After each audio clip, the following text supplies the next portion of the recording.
Greetings, this is Mr. Solomon with another edition of Minecraft EDU, and I wanted to share a project I'm currently involved in with a group of students in New Jersey called Jersey STEM.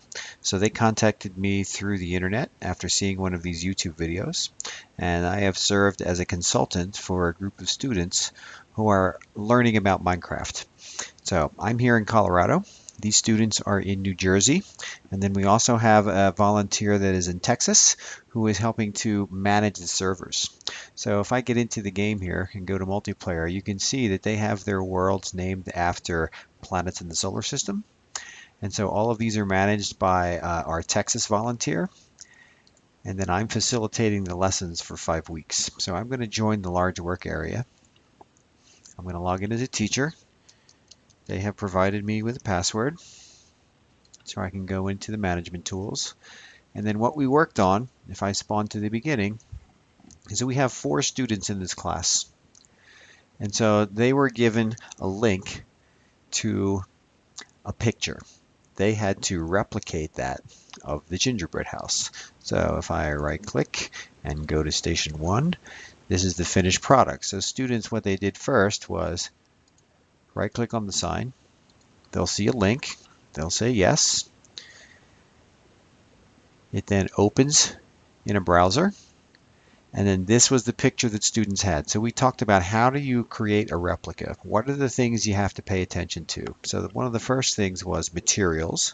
So what kind of inventory items they need, which is colored wool, fences, and stone with some brown clay. We then talked about area and perimeter, because if the perimeter of this fence is not correct, then the house will not be the right dimensions. So then we talked about taking notes about the area and perimeter of the fence, and then noticing how the house is constructed in that area. So you'll see that the house doesn't begin until about 4 blocks in to make room for the candy canes. And so we spent about 10 minutes just really studying the details of this picture, and then had students go in creative mode and start to build it. So as I walk around, you can see this is almost an exact replica. This was done by a 7th grade student. So if I walk in here, I can go through, and then they had some time to be creative at the end, and so we couldn't see the inside of the house, so they decorated how they wanted. And so we've got bookshelves. We have glowstone for nighttime. He added some chairs, some nice details in here. And so then we also looked at the patterns of the colored blocks. So it follows a pattern of yellow, green, blue, and pink. I'm going to go in creative mode so I can fly around and give you an idea of what I can do as a teacher. So if we look at this, this is almost an exact replica. They added the windows at the end of class. And so we counted the blocks, paying attention to detail. Here's another group. This was a pair of students who worked together. So their house is almost an exact replica as well. We looked at all these little details like the colored poles, the candy cane poles. We also looked at the roof and the pattern of the blocks on the roof, and that it sticks out a little more. We also looked at the sides that you can't see. So they're filling in the spaces that you can't see, and it looks like they made it symmetrical. They're missing a couple sections here, but it's pretty close. And then if we go to the last area, which is group 2, another example.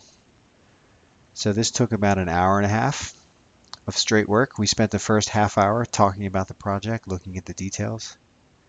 And so then each group decorated the inside a little differently. So here they added some windows. There's the eating area.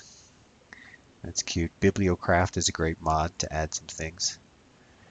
And so then if we go to this last house, looks like they added a sign.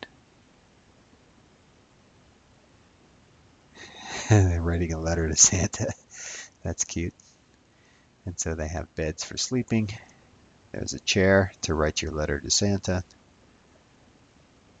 They did a nice job. There's the chimney. Looks like they made that authentic too, that it comes down the side of the house.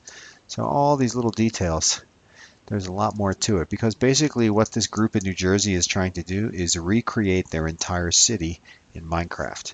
So I'm helping students just get used to the general uses of Minecraft and how it's used educationally. Once students are comfortable, older students will then start creating the schematics for their town, so to create an exact copy. So this was a good project. The first week we did the tutorial world to give kids a practice with the basics of moving and running and building. Last week we worked on the water challenge, so helping them work together and sharing resources and starting in survival mode. And then this week we worked in creative mode. Next week we'll start with Computercraft EDU and teach them how to do some programming as well. Thanks for listening.